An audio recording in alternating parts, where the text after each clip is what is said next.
Elite Facts presents 7 more urban legends. 7.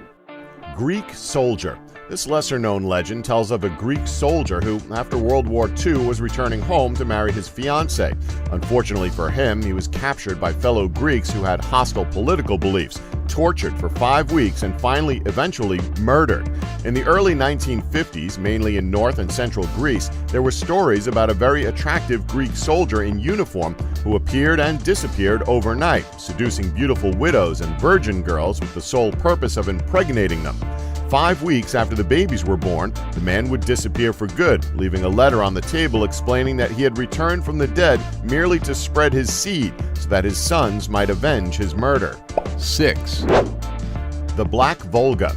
A black Vulga automobile was supposedly spotted frequently in the streets of Warsaw back in the 1960s, packed with kidnappers who were hell-bent on snatching up children on the streets. According to the legend, with the help of Western propaganda spreading more rumors and myths in regards to this vehicle, it is said that it was high-ranking Soviet officials who drove the Black Vulga in Moscow during the mid-1930s, kidnapping young girls for their higher-ranking Soviet comrades. Another version of this legend tells us that vampires, mysterious priests, Satanists, body vendors, and even Satan himself drove the Black Vulga car. Another version of this legend states that children were kidnapped with the intention of using their blood as a cure for rich leukemia sufferers around the world. However, because this is a legend, none of these versions have been confirmed. 5. Zanfretta alien abduction. It's pretty safe to say that Fortunato Zanfretta's abduction story has become one of the most famous urban legends in Italy over the last few decades. According to his own accounts in regards to the incident at hand, Zanfretta was abducted by aliens. Apparently, these aliens were called Dragos from the planet Titonia. Zanfretta states that he alone has experienced repeated abductions by the same group over a 3-year period between 1978 to 1981. As creepy as this report may sound, it seems like we can paint a more optimistic picture of the intentions of these visitors when we consider the words of Zanfretta during one hypnosis section. Quote, "I know you are trying to come more frequently. No, you can't come to Earth. People get scared if they look at you. You can't make friendship. Please go." So if these abductions are in fact legitimate, it's fairly safe to assume that these creatures from another world only look for friendship rather than wanting to enslave us. Hey, don't give us that look. We're just going off of what Zanfretta said. We're not just jumping to random conclusions here. Anyway, Zanfretta has probably given more details about his alien abduction than any other person in history.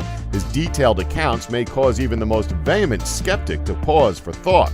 To this day, the Zanfretta case remains one of the most curious and fascinating alien abduction stories from around the world. 4. Creepy clown statue. So let's get this one out of the way. Clowns are creepy. I think a good portion of us can agree on that, what with calrophobia being a common fear among people. Well, this story is sure to send chills down anyone's spine. This popular story claims that a babysitter was watching some kids get creeped out by one of their stuffed clown toys. Because it was so unsettling, she called up the kids' parents to ask if she could cover up the creepy-looking clown doll. To the father's shock, he quickly told the babysitter to grab the kids and flee the house. Now, was he scared? Well, it turns out the family didn't own a clown doll.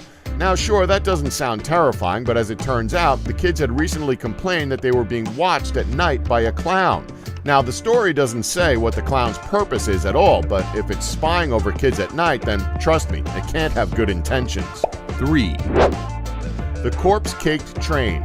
Here's an obscure one for you. The corpse-caked train is kind of gruesome. The story centers around a high-speed train engineer as he feels a slight bump as he's zooming down the tracks, but a quick check out the front window doesn't reveal anything out of the ordinary. The story of this myth states that as a high-speed HGV train pulled into a railway station in France and awaited passengers, they were greeted with something that looked like it was straight out of a Thomas the Tank Engine film. If it was directed by Wes Craven and H.R. Geiger, that is. It was that the front of the train was literally covered in blood and body parts. Definitely something you don't want to see on your morning commute to work. It makes you wonder how a story like this hasn't inspired some up-and-coming horror writers out there to create a film based off of it. Actually, never mind. If they did, the film would most likely go direct to DVD. But the point still stands. 2. The Axe Wielding Bunny Man. Okay, this one is more of a localized myth, unlike the rest, which have more of a worldwide appeal. If you grew up around the Washington, D.C. area, there's a good chance your mom had to wash many a bedsheet thanks to a prime real-life example, the Bunny Man. According to local legend, so there's no concrete evidence of his existence, then again, all you'll need to do is buy a bunny mask and carry an axe around to make the legend come to life, I guess. There's a man in a white bunny suit wandering the countryside near D.C. It's said that this individual can be seen wielding a big bloody axe, and he's itching to find his next victim. Not exactly the greatest myth, but it's still something terrifying to think about. 1, Man-eating escalators. As a kid, escalators can be quite scary, whether it's falling down them or getting your shoelace caught in between the steps that would cause you to trip up. They can be pretty scary in that sense. Well, most kids don't think about tripping. Let's be honest, most of us thought that the escalator would just chew us up when we were at a young age. I mean, we're pretty sure most everyone had parents that would tell outrageous stories in order to make sure we stayed safe. Remember to tie your shoelaces. You don't want to end up like Billy down the street who tripped on his laces and smashed his head into a lamppost. Or you don't want to end up like that boy 2 towns over whose shoelace got stuck in the escalator at the mall. They're still trying to glue his toes to his feet. Well, according to nationally certified escalator safety inspector Kevin Doherty, these stories and myths shouldn't be taken lightly because according to him, once the escalator has your shoelace, it doesn't end well at all. Quote, "It's unbelievable what an escalator can do to human flesh." According to him, toes and entire pieces of feet have been chewed off by escalators. And if the victim reaches down to try to free himself from the human paper shredder, that's when things can go from bad to worse.